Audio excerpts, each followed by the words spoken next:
اس کو رہنے دو، یہیں رہنے دو، سامنے آئے۔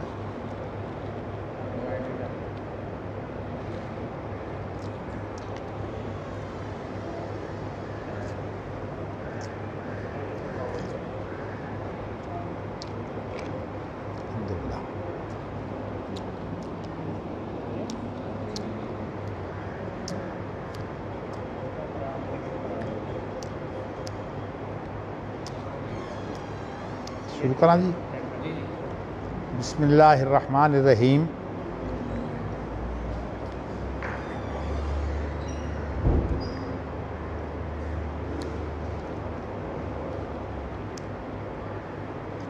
آج کا موضوع تعارض ہے۔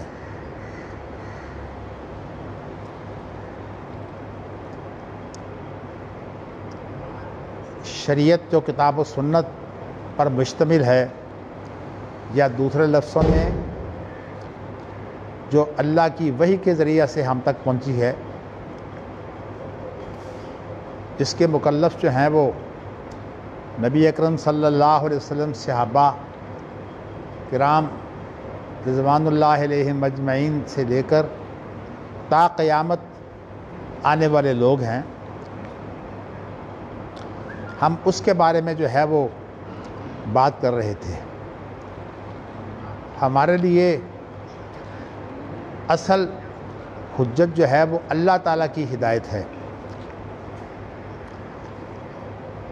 اللہ تعالیٰ کی ہدایت سے ہٹنے والے لوگوں کے جو ہیلے اور فریب ہیں، ان میں سے ایک فریب تو یہ ہے کہ انسانی عقل اس کو معیار سمجھا جائے اور اللہ تعالیٰ کی ہدایات کو انسانی عقل کا پابند بنایا جائے۔ حالانکہ اللہ تعالیٰ جو ہیں وہ اپنی مخلوق میں سے کسی کے پابند نہیں ہیں۔ اللہ جو چاہیں کریں۔ مخلوق جس کو اللہ نے پیدا کیا ہو اس کے بارے میں یہ کہنا یہ ویسے بڑی فضول سی بات ہے کہ اللہ تعالیٰ اس چیز کو جو اللہ کی مخلوق ہے اللہ اس کے پابند ہے۔ اسی لیے جو معجزات کا انکار ہے وہ اسی نقطہ سے شروع ہوا کہ اللہ تعالیٰ کی دی ہوئی عقل، معجزات اس کے منافی ہوتے ہیں۔ حالانکہ اللہ تعالیٰ اس کے پابند نہیں ہے۔ اللہ تعالیٰ کا نظام جو ہے وہ اس کائنات کے اندر جو کچھ ہے وہ الگ نظام ہے، اور جو اس کائنات سے مراد یہ آسمان اور زمین کے درمیان کی اس کائنات کا جو نظام ہے وہ اللہ کے لیے الگ ہے، اور اس سے ورے جو اللہ تعالیٰ کی کائنات ہے وہ الگ ہے۔ اس کے بارے میں قرآن مجید کی چند آیتوں پر غور کیجئے کہ قرآن مجید میں ایک جگہ پر آیا ہے کہ اللہ تعالیٰ کا سال جو ہے وہ، اللہ کا دن جو ہے وہ 1000 سال کے برابر ہوتا ہے۔ کألف سنۃ مما تعدون، جو تم گنتی کرتے ہو اس کے 1000 سال کے برابر جو ہے وہ اللہ کا دن ہوتا ہے۔ اور دیگر بعض جگہ پر جو ہے وہ قیامت کا ذکر کر کے بتایا ہے کہ قیامت کا دن جو ہے یہ 50,000 سال کا ہوگا۔ اصل میں جس کو ہم 1000 سال کہتے ہیں یا 50,000 سال کہتے ہیں، یہ حقیقت میں اللہ تعالیٰ کے اپنے اپنے نظام ہیں۔ اللہ تعالیٰ اگرچہ نظام کے پابند ہیں، لیکن اس نظام کے جو اللہ کا اپنا دیا ہوا نظام ہے، اللہ اس کی خلاف ورزی نہیں کرتے۔ اسی لیے ہم اللہ تعالیٰ کے نظام کے پابند ہو کر اللہ کی رحمتوں کے مستحق بن جاتے ہیں۔ تو میں یہ بتانا چاہتا ہوں کہ جو ملحد لوگ ہیں ان کے پاس پہلا حربہ تو یہ ہے کہ وہ عقل کو جو ہے وہ استعمال کر کے یہ بتاتے ہیں کہ اللہ تعالیٰ جو ہیں وہ فلاں کام نہیں کر سکتے، ہماری عقل یہ کہتی ہے۔ بھئی آپ کی عقل تو مخلوق ہے۔ اسی طرح اللہ تعالیٰ کے معجزات میں وہ چیزیں جو ہیں وہ بھی جن کے اندر زمانہ ہے یا فاصلہ ہے، یہ زمانے اور فاصلے جو ہیں یہ اللہ کے لیے کوئی حیثیت نہیں رکھتے۔ ہم جو ہے وہ اللہ تعالیٰ کی ذات اور اللہ کے اوصاف کی حقیقت تک نہیں پہنچ سکتے، اس لیے کہ اللہ تعالیٰ کی ذات جو ہے وہ بھی بلند و بالا ہے ہماری عقل سے، اور اللہ تعالیٰ کے فاصلے اور اللہ کے زمانے یہ بھی اللہ تعالیٰ کے اپنے زمانے ہیں، اور اسی لیے جو لوگ ان چیزوں کو جو ہے وہ اللہ تعالیٰ کی مخلوق بھی سمجھتے ہیں اور پھر اس کے بعد اللہ کو اس کا پابند کرتے ہیں، جیسے یہ اشکال ہے کہ نبی اکرم صلی اللہ علیہ وسلم، میں ایک مثال دے کر واضح کرتا ہوں۔ نبی اکرم صلی اللہ علیہ وسلم نے معراج کی رات جو سفر کیا تھا، وہ سفر جو ہے وہ تمام کا تمام جو ہے وہ اس اعتبار سے معجزہ ہے کہ نبی اکرم صلی اللہ علیہ وسلم نے اتنا لمبا سفر کیا لیکن اس کے لیے وقت بہت کم تھا، یعنی دنیا کے اعتبار سے وہ وقت بہت کم تھا، لیکن جو ہے وہ نبی اکرم صلی اللہ علیہ وسلم کے سفر کے اعتبار سے وہ بہت لمبا معاملہ ہے۔ تو اسی لیے معراج کو ہم جو ہے وہ نبی اکرم صلی اللہ علیہ وسلم کا معجزہ مانتے ہیں۔ معراج کے دو حصے، ایک جو ہے وہ بیت اللہ سے لے کر بیت المقدس تک، اور انبیاء کو جماعت کرانے کے بعد پھر نبی اکرم صلی اللہ علیہ وسلم جو ہیں وہ معراج کا دوسرا حصہ، پہلے حصے کو اسراء کہتے ہیں اور دوسرے حصے کو جو ہے وہ معراج کہتے ہیں۔ تو یہ دوسرا حصہ جو ہے یہ بیت المقدس سے لے کر جو ہے وہ ساتوں آسمانوں زمینوں کی جو ہے وہ آپ کو سیر کرائی گئی، اور اس میں آپ نے جنت بھی دیکھا، آپ جنت میں بھی گئے۔ تو نبی اکرم صلی اللہ علیہ وسلم نے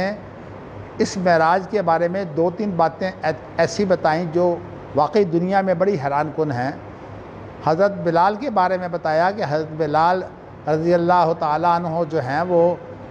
جب میں جنت میں چل رہا تھا تو حضرت بلال جو تھے وہ میرے آگے آگے جا رہے تھے اور میں ان کی جوتی کی آہٹ سن رہا تھا۔ اسی طرح حضرت عمر رضی اللہ تعالیٰ عنہ کے بارے میں بتایا کہ میں نے ان کا محل دیکھا، اس محل کے اندر جو ہے وہ ایک نوجوان لڑکی جو ہے وہ بیٹھی ہوئی تھی۔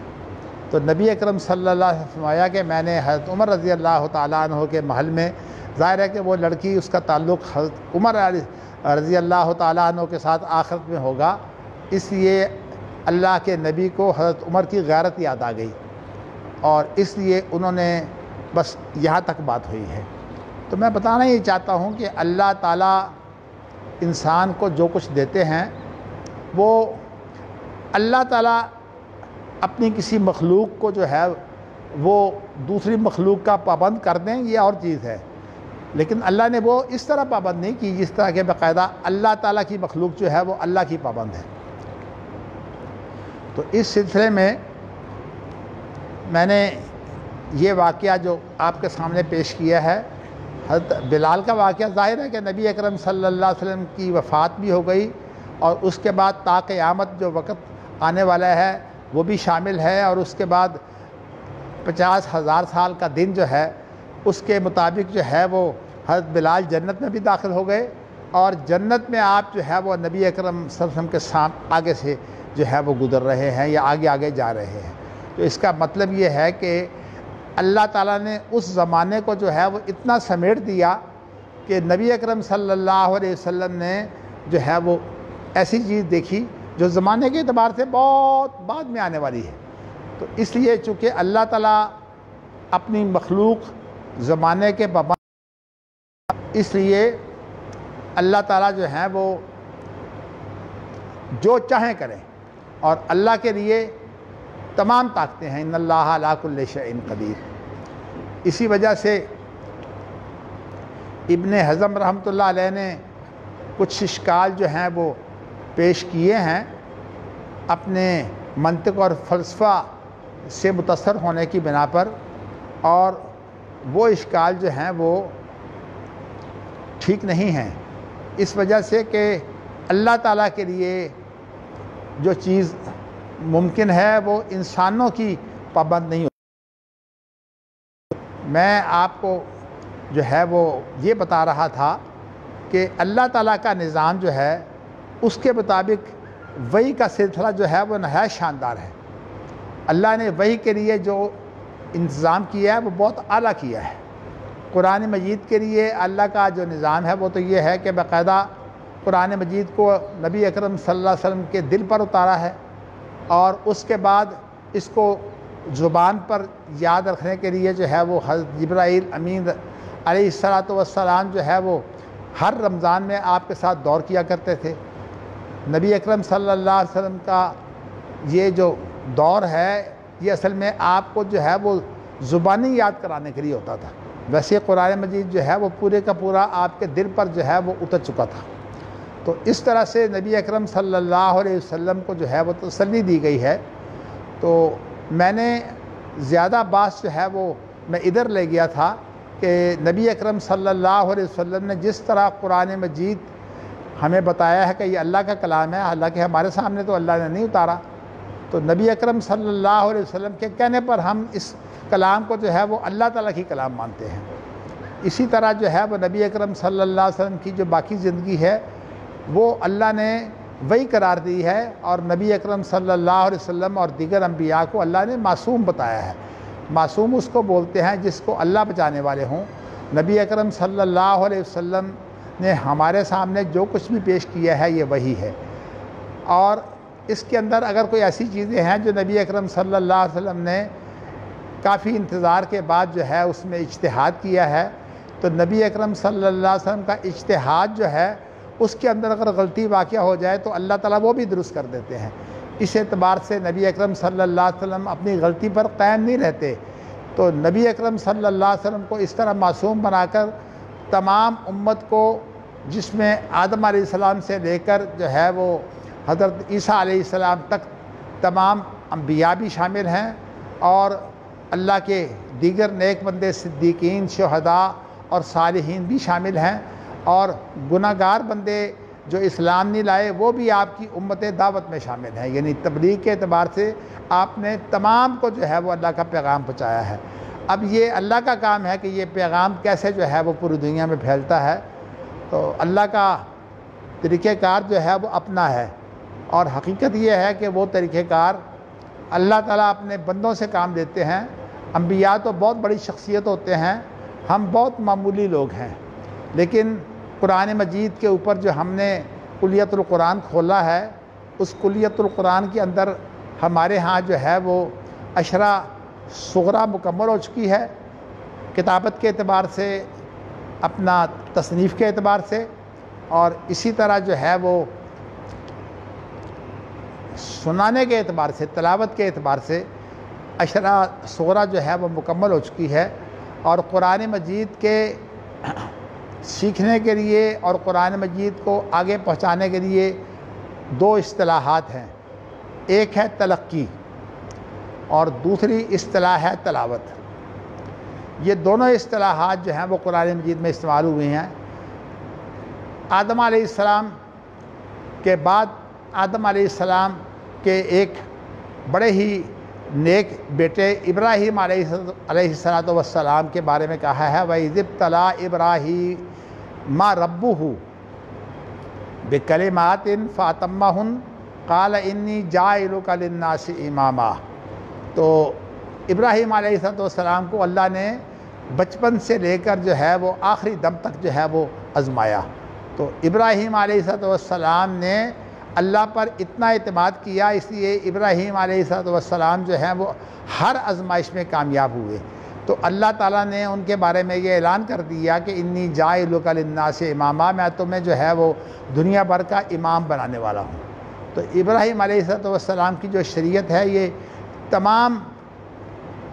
آدم علیہ السلام کی اولاد کے لیے ہے، اور اس کے بعد پھر اللہ تعالیٰ نے جو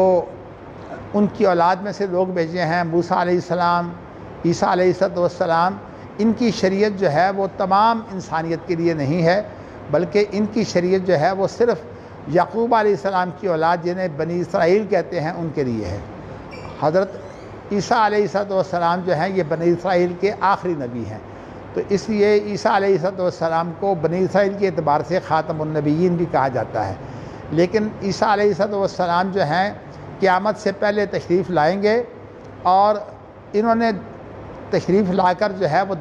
دجال کو قتل بھی کرنا ہے۔ یہ سارے واقعات جو ہیں وہ ان کے لیے الحمدللہ پیش گوئیوں کی صورت میں موجود ہیں، اور پیش گوئیوں کے لیے کیا اصول ہیں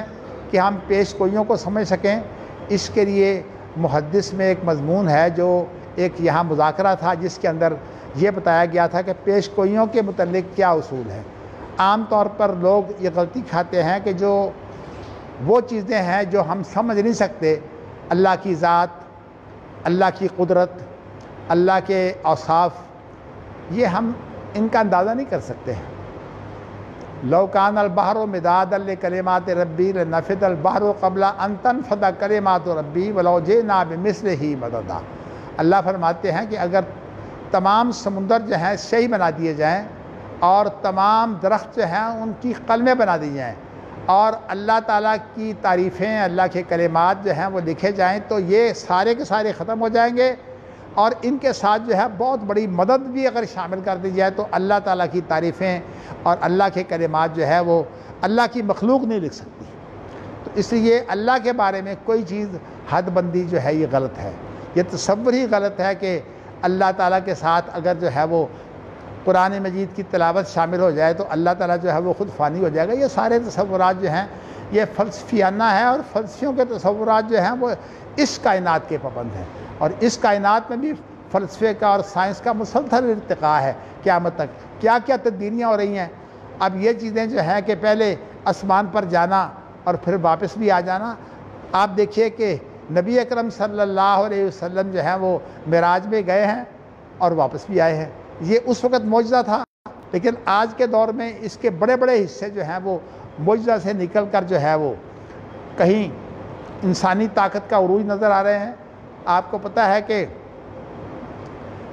ابھی حال ہی میں ایک سائنسدان فوت ہوا ہے، جو انہوں نے سائنسدانوں نے ایک بنایا ہے جو انسانوں کی طرح کام کرتا ہے، جی روبوٹ۔ وہ روبوٹ کا ماہر تھا، اور اس کا یہ خیال تھا کہ میں روبوٹ بنا کر جو ہے نا ایک سیارہ، اس سیارے کے اندر میں روبوٹ ہی بساؤں گا سارے، اور اس سیارے میں چونکہ انسانوں کے لیے رہنا بہت مشکل ہے، تو اس لیے اس نے جو پوری محنت کی ہے وہ روبوٹ پر کی ہے۔ تو کہنے کا میرا مقصد یہ ہے کہ سائنس اب جو ہے روبوٹ بسانے کے قابل ہو جائے، اور اسی طرح چاند کے اندر یہ اتر کر واپس آ گئے ہیں، تو اس کا معنی یہ ہے کہ اب سائنس نے وہ ترقی کر لی ہے کہ اس دور کے جو معجزے ہیں، کئی چیزیں ایسی ہیں جو اس دور کے معجزے ہیں لیکن ہمیں اب معلوم نہیں ہو سکتے۔ مثال کے طور پر اب مکہ اور مدینہ کا سفر جو ہے یہ 400-500 کلومیٹر ہے، لیکن یہ ہے کہ ہم آج میزائل جو ہے وہ بہت تھوڑے عرصے میں جو ہے وہ بھیج سکتے ہیں۔ تو کہنے کا مقصد یہ ہے کہ انسانوں کی جو عقل ہے، اصل میں انسانوں کی عقل سے دھوکہ کھایا گیا ہے۔ وہ جتنی بھی عقل ہے وہ سارا کمال اللہ کا ہے، اس لیے کہ اللہ نے انہیں توفیق دی اور اللہ تعالیٰ نے ان سے یہ کام دیا ہے۔ تو میں یہ بتانا چاہتا ہوں کہ ایک تو بنیاد تھی یہ غلط کہ اللہ تعالیٰ کی طاقت کو جو ہے وہ ہم محدود کریں، اور دوسری بنیاد جو ہے وہ قرآن مجید میں اللہ نے یہ فرمایا ہے فَلَا تَغُرَّنَّكُمُ الْحَيَاةُ الدُّنْيَا۔ ایک تو یہ کائنات اور اس کائنات میں بسنے والی جو دنیا ہے، اس دنیا سے تم دھوکہ نہ کھاؤ۔ اس کی رنگینیاں ہیں، یہ ہمیں بڑی رنگین نظر آتی ہے، لیکن یہ اصل میں رنگین نہیں ہے۔ آپ جو ہے نا وہ بات سنیں، درس کے بعد جایا کریں۔ اچھا جی، یہ میں نے آپ کو جو چیزیں بتائی ہیں وہ میں نے آپ کو یہ بتایا ہے کہ فَلَا تَغُرَّنَّكُمُ الْحَيَاةُ الدُّنْيَا، اور دوسری جگہ ہے وَلَا يَغُرَّنَّكُمْ بِاللَّهِ الْغَرُورُ۔ اس کے اگلے الفاظ یہ ہیں کہ تمہیں اللہ کے نام کے ساتھ بڑا دھوکے باز جو ہے وہ دھوکہ نہ دے۔ تو دین چونکہ اللہ کا ہے، اللہ کی ہدایت جو ہے وہ اللہ ہی کے ہاتھ میں ہے۔ میں نے کل بھی آپ کو جو ہے وہ قرآن مجید کی آیت سے بتایا تھا کہ نہ کوئی رسول اور نہ کوئی نبی، جب اللہ تعالیٰ اسے جو ہے وہ ہدایت دیتے ہیں تو اس کی ہدایت میں جو ہے وہ دخل دینے والے بہت آتے ہیں، اور وہ دخل دینے والے جو ہیں وہ اللہ تعالیٰ ان کو ناکام کر کے جو ہے وہ اللہ تعالیٰ اپنی ہدایت کو جو ہے وہ محفوظ کر لیتے ہیں اور پکا کر دیتے ہیں۔ اور اسی وجہ سے اللہ تعالیٰ نے جو جنات جو ہیں وہ آسمان تک جاتے تھے اور پہلے آسمان پر جو میٹنگیں ہوتی ان کی خبریں جو ہے وہ لینے کی کوشش کرتے، اور اس کے بعد جن سے ان کا تعلق ہوتا ان کو وہ خبریں پہنچانے کی کوشش کرتے۔ اللہ تعالیٰ نے ان کے لیے جو ہے وہ شہاب ثاقب ایسا مقرر کر دیا جہاں سے آگ نکلتی ہے، اور آگ نکل کر جو ہے وہ انہیں راکھ کر دیتی ہے۔ تو اس لیے اب انہوں نے بھی جو ذکر کیا ہے کہ عجیب بات ہے کہ پہلے ہم جاتے تھے تو اس وقت ہمیں آگ نہیں پڑتی تھی، اور اب ہم جاتے ہیں تو آگ پڑتی ہے۔ اس لیے کہ نبی اکرم صلی اللہ علیہ وسلم کے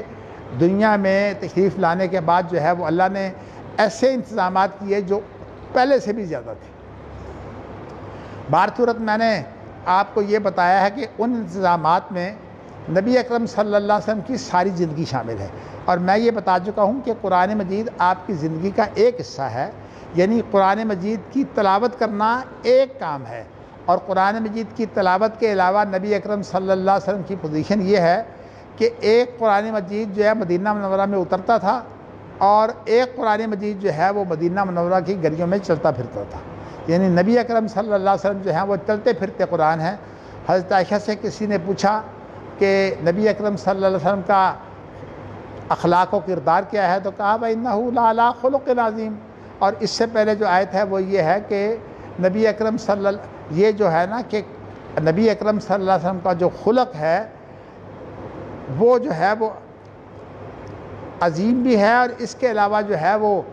نبی اکرم صلی اللہ علیہ وسلم کا خلق سب کے لیے جو ہے وہ روشنی ہے۔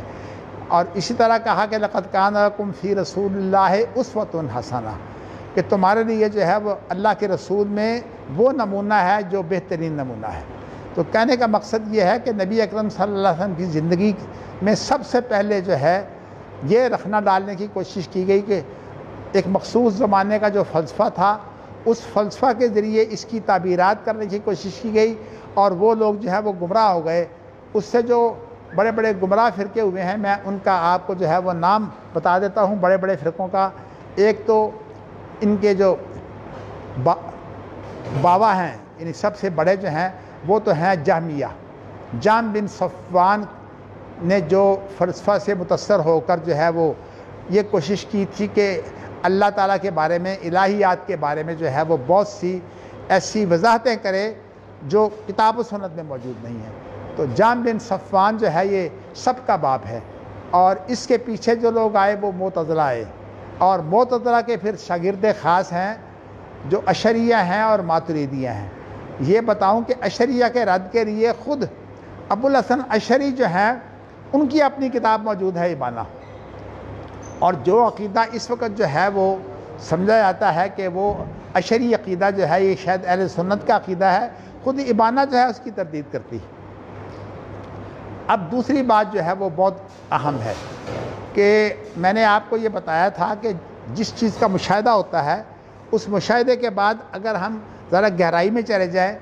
جیسے کہ ہم کنویں کے اندر جو ہے وہ ڈول پھینکتے ہیں اور ڈول جو ہے وہ اپنے ساتھ پانی دے آتا ہے، اس طرح اگر ہم گہرائی میں چلے جائیں تو اس گہرائی کو جانے کے بعد جو کچھ ہمیں حاصل ہوتا ہے اس کو بولتے ہیں فقہ۔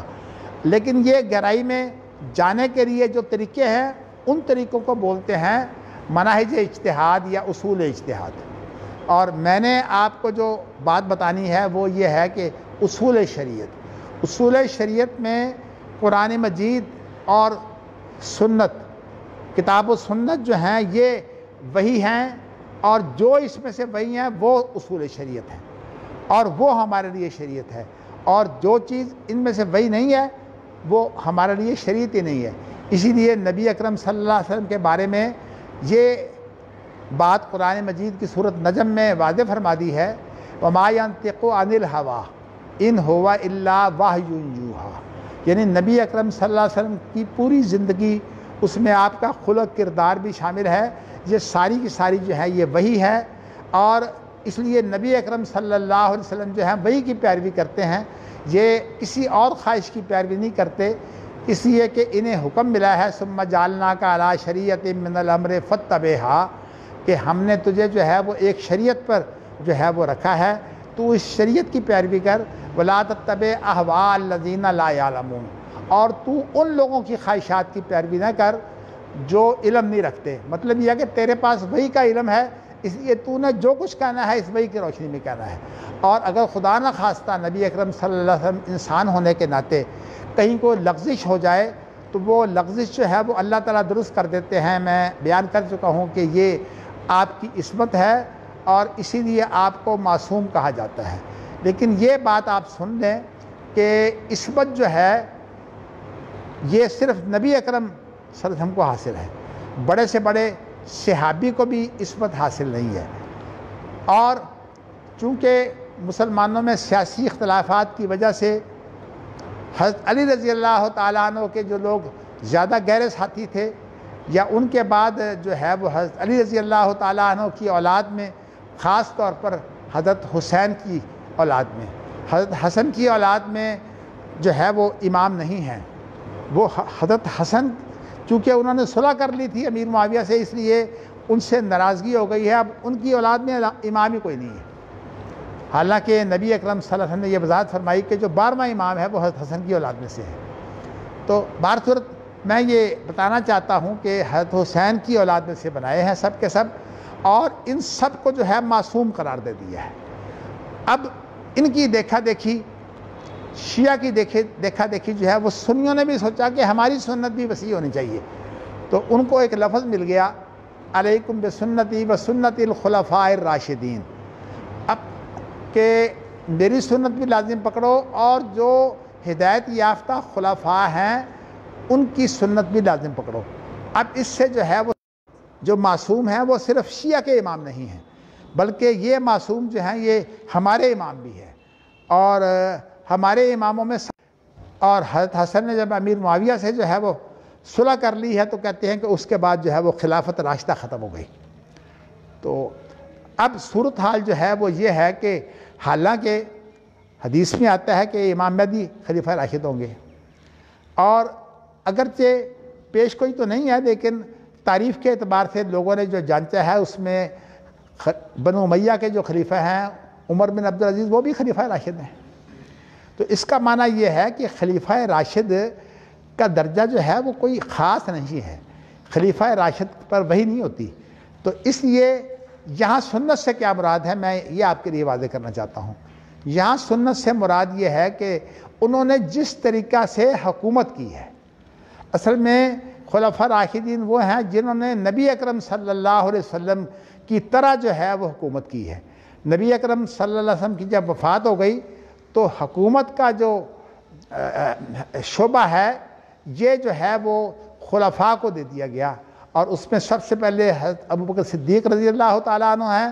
اس کے بعد حضرت عمر رضی اللہ تعالیٰ عنہ ہیں، اور اس کے بعد جو ہے حضرت عثمان رضی اللہ تعالیٰ عنہ ہیں، اور ان کے بعد جو ہے حضرت علی رضی اللہ تعالیٰ عنہ ہیں، اور اپنی عمر کا ایک حصہ جو ہے وہ حضرت حسن رضی اللہ تعالیٰ عنہ بھی ہیں۔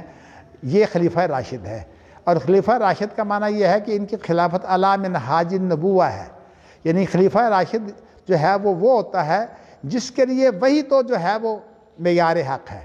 اور وہی کے علاوہ جو وہ کام کرتا ہے وہ کوشش کرتا ہے کہ نبی اکرم صلی اللہ علیہ وسلم کے طریقہ پر ہو، چونکہ وہ معصوم نہیں ہوتا اس لیے خلیفہ راشد کی کوئی بات جو ہے وہ وہی نہیں ہوتی۔ تو اس لیے میں بتا دوں کہ جو سنت خلفاء راشدین کی ہے وہ وہی نہیں ہے، وہ اصل میں ان کا ذاتی محنت ہے، ذاتی کوششیں ہیں، اور اس کے بعد نبی اکرم صلی اللہ علیہ وسلم کا اسوہ حسنہ ان کے لیے معیار ہے، تو اس لیے انہوں نے جو ہے وہ جو حکومت کی ہے وہ نبی اکرم صلی اللہ علیہ وسلم کے اسوہ حسنہ کی پیروی کی ہے۔ اس کی ایک دلیل میں آپ کو بتا دیتا ہوں تاکہ میں زیادہ اس موضوع پر گفتگو نہیں کر سکتا۔ آپ کو یہ علم ہے کہ نبی اکرم صلی اللہ علیہ وسلم کے باپ کی ایک لونڈی تھی، اس لونڈی کا نام تھا ام ایمن۔ نبی اکرم صلی اللہ علیہ وسلم کے جو غلام تھے انہوں نے حضرت زید کی میں بات کر رہا ہوں، اسامہ بن زید، تو زید بن حارثہ کی میں بات کر رہا ہوں. تو زید بن حارثہ نبی اکرم صلی اللہ علیہ وسلم کے وہ غلام تھے جن کے ساتھ نبی اکرم صلی اللہ علیہ وسلم نے اپنی چچا زاد بہن زینب کا نکاح کیا تھا. تو یہ جو ہیں وہ زید، جب انہوں نے حضرت زینب کو طلاق دے دی، قرآن مجید میں موجود ہے، تو اس کے بعد پھر حضرت زید نے جو ہے ام ایمن سے نکاح کر لیا تھا. تو ام ایمن جو ہے وہ نبی اکرم صلی اللہ علیہ وسلم کے چونکہ باپ کی لونڈی تھی، اس لیے آپ اسے لونڈی نہیں رکھ سکتے تھے، لیکن نبی اکرم صلی اللہ علیہ وسلم جو ہے وہ ام ایمن سے ملنے کے لیے اکثر جاتے. تو نبی اکرم صلی اللہ علیہ وسلم جب ام ایمن کے پاس جاتے تو ام ایمن جو ہے وہ بڑی خوش ہوتی کہ بھی میرے گھر میں نبی آتا ہے. اب جب نبی اکرم صلی اللہ علیہ وسلم کا وصال ہو گیا، آپ فوت ہو گئے، وصال کا لفظ اگرچہ معنی کے اعتبار سے درست نہیں لیکن عام طور پر استعمال کیا جاتا ہے، تو نبی اکرم صلی اللہ علیہ وسلم کی جب وفات ہو گئی تو حضرت ابوبکر صدیق نے حضرت عمر سے کہا کہ دیکھو نبی اکرم صلی اللہ علیہ وسلم ان کے گھر میں جایا کرتے تھے، تو ہم بھی چلیں، اس لیے کہ نبی اکرم صلی اللہ علیہ وسلم وہاں جاتے تھے. ایک تو ان کو تسلی ہوگی اور دوسری بات یہ ہے کہ ہمارا بھی ایمان تازہ ہوگا. تو وہ چلے گئے تو ام ایمن کے ساتھ انہوں نے کچھ تعزیت کی باتیں کیں اور انہیں کہا کہ ہر ایک نے جانا ہے. نبی اکرم صلی اللہ علیہ وسلم بھی تشریف لے گئے. تو ام ایمن جو ہیں وہ جب یہ بات آئی تو بہت رونے لگی، اتنی زیادہ روئیں کہ وہ ہچکیاں دینے لگی. انہیں ویسے یہ ذکر نہیں ہے لیکن میں نے کہا بہت رونے لگی. تو نبی اکرم صلی اللہ علیہ وسلم جو ہیں ان کا جب ذکر آیا، کہنے لگی مجھے اس بات کا دکھ نہیں ہے کہ نبی اکرم صلی اللہ علیہ وسلم فوت ہو گئے ہیں، اس لیے کہ انکا میتون و انہم میتون قرآن میں موجود ہے کہ آپ نے بھی فوت ہونا ہے اور تمام انسانوں نے بھی فوت ہونا ہے. تو یہ جو بات ہے اس کو تو میں مانتی ہوں. میرا دکھ سارا یہ ہے کہ پہلے رہنمائی آتی تھی وحی کی صورت میں، اب وحی بند ہو گئی ہے. اس کا معنی یہ ہے کہ نبی اکرم صلی اللہ علیہ وسلم پر جو ہے وہ نبوت کی وحی جو ہے وہ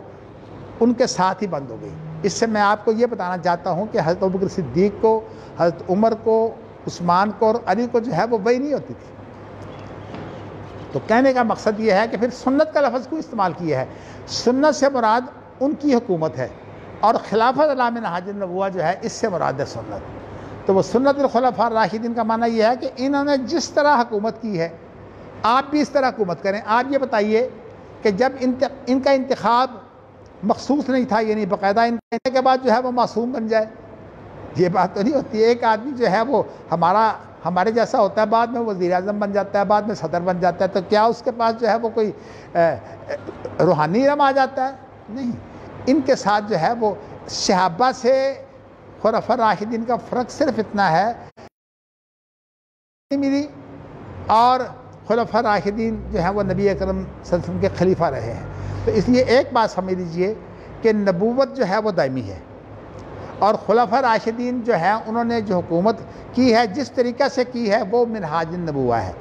تو شریعت دائمی ہونے کی بنا پر نبی اکرم صلی اللہ علیہ وسلم کو اگر آج بھی مخاطب کریں تو نبی اکرم صلی اللہ علیہ وسلم کو حاضر نبی کہا جا سکتا ہے. اس لیے ہر مردہ جب قبر میں جاتا ہے تو وہ نبی اکرم صلی اللہ علیہ وسلم اس کے سامنے پیش ہوتے ہیں.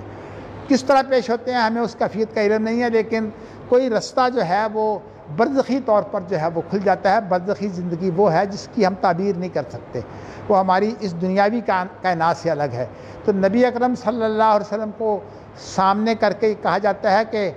اس نبی کے بارے میں تیرا کیا خیال ہے؟ تو وہ پھر بیان کرتا ہے کہ یہ نبی جو ہے یہ میرا نبی ہے، میں اس کا پیروکار رہا اپنی زندگی میں. تو جو مومن ہے وہ تو اس کا اقرار کرتا ہے، اور جو منافق ہے جس نے لوگوں کی دیکھا دیکھی جو ہے وہ ایمان لایا ہوتا ہے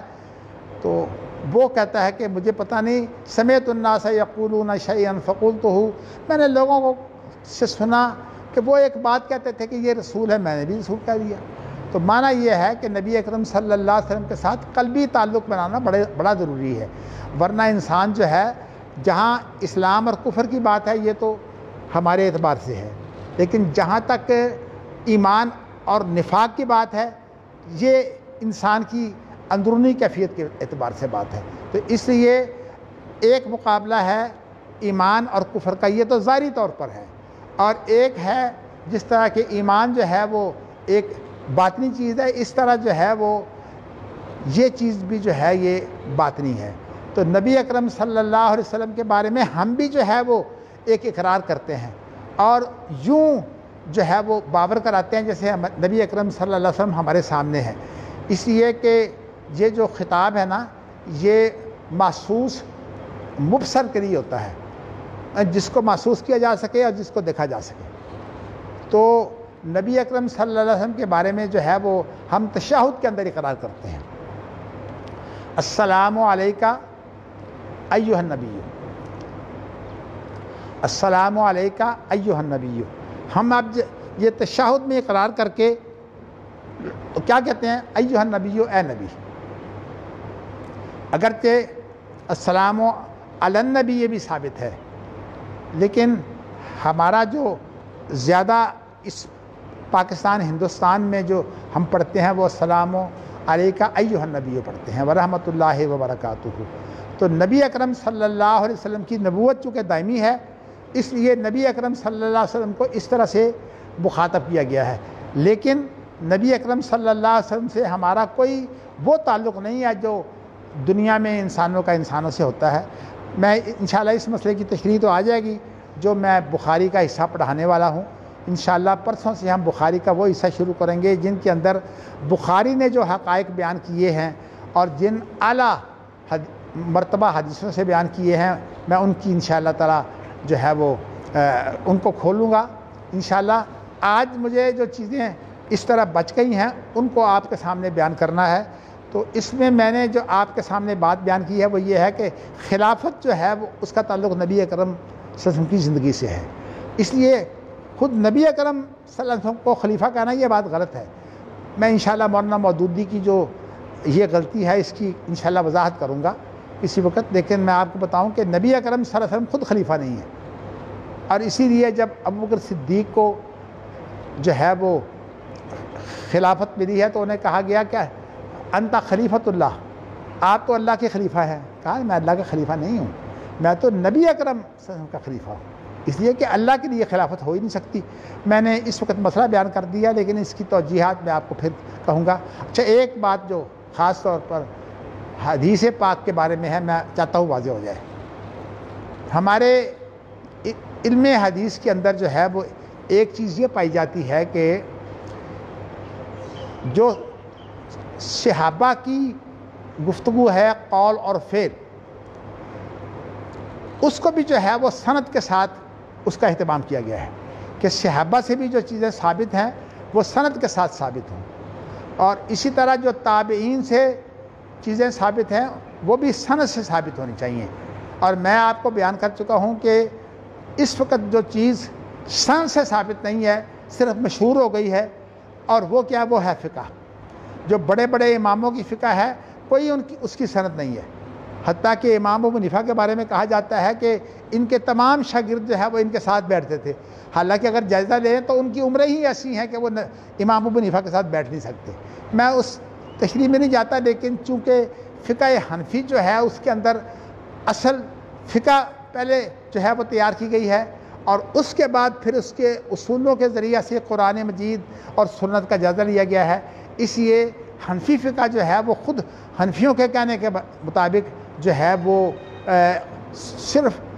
اس کام کے لیے ہے کہ وہ حنفی فقہ کو قرآن مجید جو ہے اور سنت جو ہے وہ تائید دیں۔ تو جب قرآن مجید اور سنت کی تائید نہیں ملتی تو پھر قرآن مجید کے اوپر جو ہے وہ صورتحال ایسی بن جاتی ہے، یا فقہ کے اندر صورتحال ایسی بن جاتی ہے کہ وہ غیر معتبر ہو جاتی ہے۔ تو اسی طرح جو ہے میں بتانا چاہتا ہوں کہ فقہ کی کوئی اس طرح کی سند نہیں ہوتی۔ اب آپ بتائیے کہ امام ابو حنیفہ کی خود فقہ کی جب تدوین ہوئی ہے تو یہ تقریباً امام ابو حنیفہ کے 200 سال بعد ہوئی ہے، اور امام ابو حنیفہ کے 200 سال بعد جو تدوین ہوئی ہے امام ابو حنیفہ کے اقوال کی، وہ تو امام ابو حنیفہ کے اقوال ہیں ہی نہیں، وہ تو اصل میں کوئی کسی کا قول ہے، کوئی کسی کا قول ہے، کوئی امام ابو یوسف کا ہے، کوئی امام محمد کا ہے، کوئی امام ظفر کا ہے، کوئی کسی اور کا ہے۔ یہ امام ابو حنیفہ کے اقوال نہیں ہیں، لیکن ان کو دھکے سے جو ہے وہ امام ابو حنیفہ کے اقوال بنا کر پھر اس کے لیے جو ہے وہ کوشش کی جاتی ہے۔ یہ انشاءاللہ تعالی میں گاہے بگاہے آپ کو جو ہے وہ کھولتا رہوں گا۔ اس وقت میں نے آپ کو صرف یہ بتانا ہے کہ صحابہ کے جو اقوال اور افعال ہیں خاموشی نہیں، صحابہ کے اقوال اور جو افعال ہیں ان کو حدیث کہا جاتا ہے، اس لیے کہ نبی اکرم صلی اللہ علیہ وسلم کا جو زمانہ ہے وہ سب سے بہترین زمانہ ہے، اور اس کے بعد پھر صحابہ کا زمانہ ہے،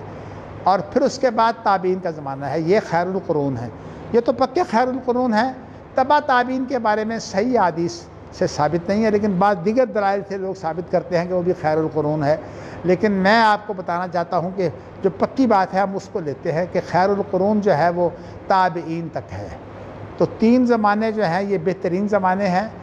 ان زمانوں کے اندر نبی اکرم صلی اللہ علیہ وسلم کا معاشرہ اور نبی اکرم صلی اللہ علیہ وسلم کی سوسائٹی موجود تھی، یعنی یہ اجماعی اور اجتماعی جو زندگی تھی نا، اس میں نبی اکرم صلی اللہ علیہ وسلم کی سنت کی جھلکیاں پائی جاتی تھیں۔ اس لیے صحابہ جب کوئی بات کرتے ہیں تو وہ جو جھلکیاں ہیں ان کو درست کرنے کے لیے کوئی بات کرتے ہیں، یا اپنے اجتہادات کر کے وہ اجتہادات پیش کرتے ہیں۔ تو صحابہ کی اگر بات جو ہے وہ اس میں صحابی کا اجتہاد شامل نہ ہو،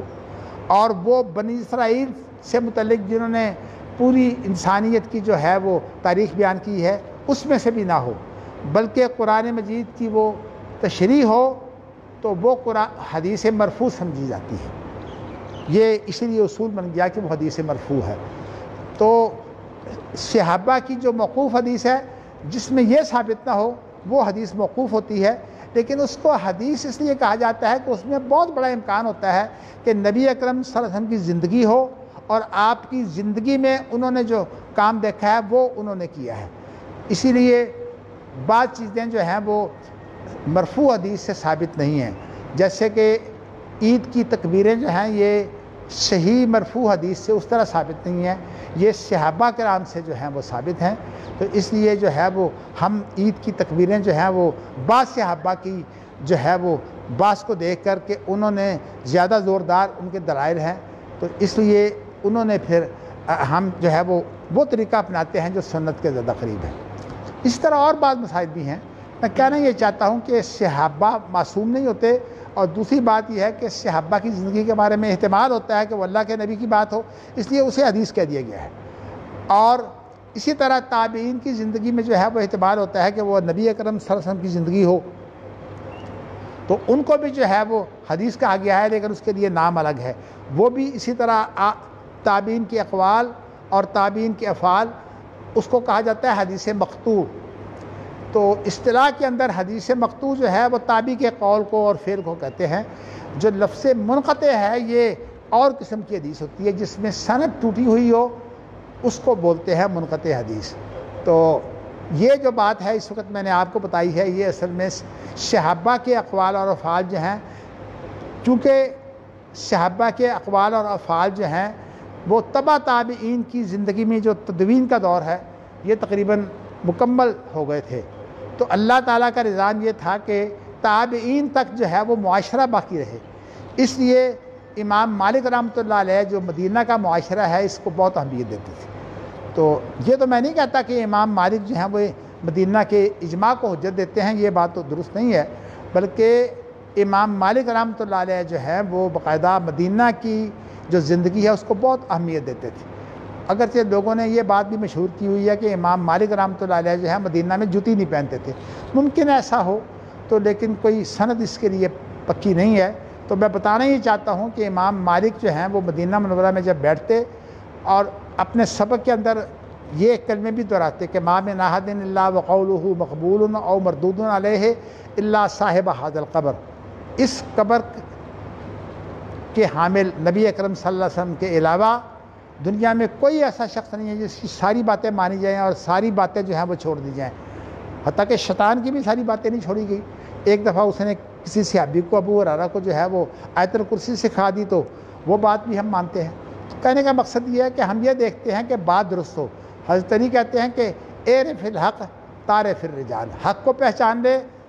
انسان جو حق کے حامل ہے وہ تمہیں خود بخود معلوم ہو جائیں گے۔ تو کہنے کا مقصد اس میں یہ ہے،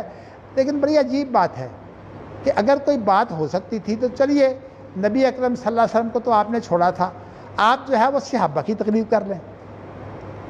بڑی عجیب بات ہے کہ صحابہ کی تقلید کوئی نہیں کرتا، خلفاء راشدین کی کوئی تقلید نہیں کرتا۔ اسی طرح جو ہے وہ تابعین کے اندر بڑے بڑے حتیٰ کہ فقہائے سبع جو ہے وہ مدینہ کے ساتھ تابعی ہیں، تو ان کی بھی کوئی تقلید نہیں کرتا۔ تو اب سوال یہ ہے کہ تابعین کی تقلید نہیں کرنی، بعد میں جو امام جن کے آپس میں کچھ اختلافات بھی ہوئے ہیں، وہ اختلافات انشاءاللہ تعالیٰ میں آپ کو جو ہے وہ اپنے حدیث کے سبق میں کبھی بتا دوں گا۔ ان کے اندر سب سے بڑا اختلاف جو ہے وہ اجتہادی ہے، اور جس کے اوپر جو لفظ ہے اہل الاثر اور اہل الرائے، میں انشاءاللہ اس کے متعلق آپ کو بیان کروں گا۔ لیکن آج میں نے صرف آپ کو یہ بیان کیا ہے کہ حدیث موقوف اور حدیث مقطوع کے بارے میں صرف معاشرتی رویہ، اس لیے امام مالک جو ہیں انہوں نے یہ بات دیکھی کہ ان زمانوں کے اندر چونکہ بڑی برکت ہے، تو اس لیے امام مالک کے بعد ان کے شاگردوں نے بھی یہ بات کہی کہ مدینہ منورہ کا جو معاشرہ ہے اس کی بڑی اہمیت ہے۔ امام بخاری نے مدینہ منورہ کے معاشرے کی بہت اہمیت بیان کی ہے صحیح بخاری میں، انشاءاللہ وہ باتیں جو ہیں وہ آ جائیں گی میرے خیال میں میرے دروس میں۔ تو مدینہ منورہ کا جو معاشرہ تھا اس کے متعلق جو ہے وہ بہت اہمیت ہے۔ تو میں کہنا یہ چاہتا ہوں کہ اس معاشرے کی اہمیت کی بنا پر اس کے اندر جو تبدیلی آئی ہے اس کے لیے روایات ہیں، یعنی صحابہ نے، وہ خود صحابہ ہوں یا تابعین ہوں یا اہل علم ہوں، انہوں نے جہاں کہیں کوئی ایسی بات ہے کہ مدینہ منورہ میں تبدیل ہو گئی، جیسے کہ مروان نے جو ہے وہ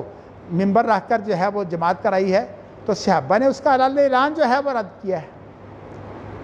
تو میں آپ کو بتانا چاہتا ہوں کہ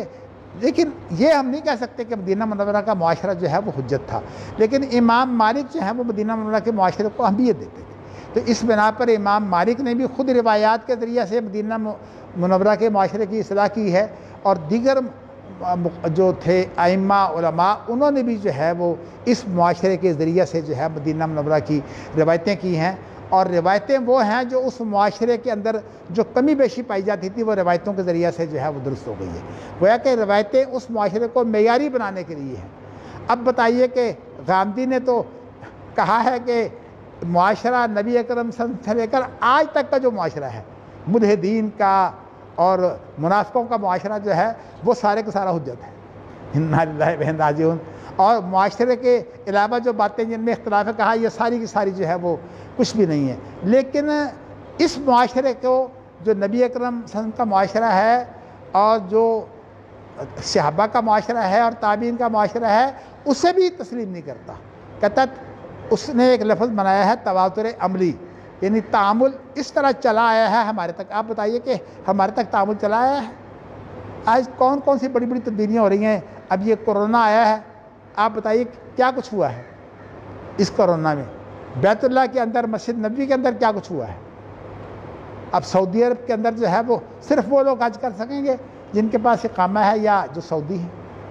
تو کہنے کا مقصد یہ ہے کہ یہ تبدیلیاں جو ہیں، یہ بلکہ ان تبدیلیوں کو جو ہے وہ نوٹ کرانے کی ضرورت ہے۔ صحابہ دوسری جگہ جاتے تھے اور تبدیلیاں دیکھ کر جو ہے وہ نوٹ کراتے تھے کہ یہ تبدیلی جو ہے یہ سنت ہے۔ جیسے کہ میں نے ابو حمید ساعدی کی حدیث سنائی تھی نا، کہ وہ جب پہلی رکعت میں اور تیسری رکعت میں کھڑے ہوتے تو بیٹھ کر کھڑے ہوتے۔ اس بیٹھ کر کھڑے ہونے کا نام ہے جلسہ استراحت۔ تو میں آپ کو بتانا چاہتا ہوں صحابہ کے اندر یہ باتیں بھی ہیں کہ ہاتھ کیسے رکھا جائیں جاتے ہوئے اور اٹھتے وقت ہاتھ کیسے اٹھائے جائیں۔ یہ ساری چیزیں جو ہیں یہ عمل سے تعلق رکھتی ہیں، اور یہ چیزیں ایسی ہیں کہ صحابہ، تابعین اور اہل علم نے موقع بہ موقع ان کی تصحیح کی ہے، اور وہ تصحیح کے لیے ساری کی ساری روایات ہیں۔ اس لیے جو لوگ گمراہ ہیں وہ روایات کے پیچھے پڑ جاتے ہیں، اور روایات کے پیچھے پڑھ کر انہوں نے قرآن مجید کو بھی روایت بنا دیا۔ اب یہی وجہ ہے کہ غامدی جو ہے وہ قرآن مجید کا حفظ جو ہے اس کو بھی کوئی اہمیت نہیں دیتا، اور اب یہی سنا ہے کہ اس نے قرآن مجید کو کہہ دیا ہے کہ یہ اللہ کی طرف سے وحی نہیں ہے، یہ الفاظ جو ہیں یہ اللہ کے نہیں ہیں۔ تو اس طرح کی، لیکن یہ بات صرف غامدی نے نہیں کہی، اشاعرہ اور ماتریدیہ بھی قرآن مجید کے الفاظ نہیں مانتے۔ وہ کہتے ہیں کہ کلام نفسی جو ہے وہ اللہ کی ہے۔ کلام نفسی کا معنی جو اندر جو مفہوم ہے اس کا، یا اندر جو الفاظ ہیں، اندر الفاظ نہیں مانتے وہ، اس لیے کہ اللہ حادث ہو جائے گا۔ جو مفہوم ہے قرآن مجید کا وہ تو جو ہے وہ اللہ کے نفس میں ہے، اور اسی طرح جو ہے وہ حدیث جو اس کا مفہوم ہے نبی اکرم صلی اللہ علیہ وسلم کے وہ پاس ہے۔ ہم جو ہیں وہ اصل میں قرآن مجید کی صرف کلام نفسی مانتے ہیں کہ وہ اللہ کی ہے، اور جو قرآن مجید کے اندر ایسی کلام ہے جس کے اندر الفاظ ہوں وہ ہم نہیں مانتے۔ تو یہ ہمارے تمام مدارس میں یہ چیز پڑھائی جاتی ہے، لیکن لوگ کیا کرتے ہیں کہ اب انہی مدارس کے اندر جو ہے وہ بالکل تقلیدی طور پر، حالانکہ تمام علماء یہ کہتے ہیں کہ عقیدہ کے مسائل کے اندر تقلید ناجائز ہے، لیکن پھر بھی دیکھیے عقیدہ کے مسائل میں کتنی سختی ہے۔ یعنی فقہی مسائل میں تو اجتہاد کا اختلاف ہو سکتا ہے اور اس کے اندر آپ کی جو ہے وہ آپ کا اختلاف بھی ہو سکتا ہے، لیکن عقیدہ کے مسائل میں تو تقلید ہوتی ہی نہیں۔ خود بڑے بڑے لوگ جو خود مقلد ہیں انہوں نے بھی کہا ہے کہ عقیدہ میں تقلید نہیں ہے۔ تو اسی لیے امام ابو حنیفہ کا عقیدہ جو بیان کیا جاتا ہے فقہ الاکبر میں، وہ عقیدہ وہ ہے جو فقہ اکبر کے اندر سلفی عقیدہ ہے، اور لوگ کہتے ہیں کہ فقہ اکبر امام ابو حنیفہ کی کتاب ہی نہیں ہے۔ یعنی مطلب یہ ہے کہ یہ اچھی بات ہے کہ جس طرح قرآن مجید کو کہہ دیا معتزلہ نے کہ اللہ کے الفاظ نہیں ہیں، اسی طرح اشاعرہ ماتریدیوں نے مان لیا۔ اب یہ جو ہے کہ یہ بھی کہہ دو کہ امام ابو حنیفہ کی کتاب ہی نہیں، فقہ اکبر ان کی ایک ہی کتاب ہے، اور ایک اور کتابچہ ہے جو متعلم اور معلم کے آداب پر مشتمل ہے، اور تو ان کی باتیں جو ہیں وہ ان کے شاگردوں سے یا غیر معلوم لوگوں سے جو ہیں وہ نقل ہوئی ہیں۔ جیسے میں نے ابھی بتایا کہ ان کی فقہ جو ہے وہ تو 200 سال بعد جو ہے وہ تیار ہوئی ہے، اور اس کے بعد پھر اس فقہ سے جو اصول بنائے گئے ہیں ان کا مقصد یہ ہے کہ قرآن و حدیث کے اندر جو ہے کون سی چیز لی جائے اور کون سی چیز چھوڑی جائے، اور قرآن مجید اور حدیث کے اندر کون سی ایسے تعویلیں کی جائیں کہ وہ امام ابو حنیفہ کی وہ فقہ جو 200 سال بعد جو ہے وہ لوگوں نے اہل علم تیار کی تھی اس کے مطابق ہو جائے۔ تو میں نے آپ کے ساتھ جو باتیں کی ہیں وہ الحمدللہ میں نے کوشش یہ کی ہے کہ آپ کو وہ جو اسباق میں نے پہلے دیے تھے، دروس دیے تھے، ان کے وہ گوشے بھی آپ کے سامنے بیان کر دوں جو رہ گئے تھے۔ اب انشاءاللہ تعالی ہفتہ کے روز سے، کل چھٹی ہوگی، ہفتہ کے روز سے انشاءاللہ تعالی جو ہے وہ یہ انشاءاللہ یہ ہمارا درس ہوا کرے گا۔ اور جیسے کہ ہم نے ارادہ کیا ہے، اگر آج کا تجربہ آپ کا کامیاب ہے تو پھر تو یہاں بھی ٹھیک ہے، لیکن اگر تجربہ کامیاب نہیں ہے تو پھر جو ہے وہ لائبریری کا جو حال ہے اس کے اندر جو ہے ہمارا انشاءاللہ درس ہوا کرے گا اس ٹائم کے مطابق۔ تو اللہ تعالیٰ جو ہے وہ مجھے بھی توفیق دے اور آپ کو بھی توفیق دے کہ ہم دین کا یہ کام کرتے ہوئے جو ہیں وہ صحت مند زندگی پائیں اور اللہ کے دین کو جو ہے وہ ہم صحیح طرح پھیلا سکیں۔ جو بات میں صحیح کہتا ہوں وہ اللہ کی طرف سے ہے، اور جو میری غلطی ہے وہ میرے نفس کی طرف سے ہے یا شیطان کی طرف سے ہے۔ وآخر دعوانا ان الحمدللہ رب العالمین۔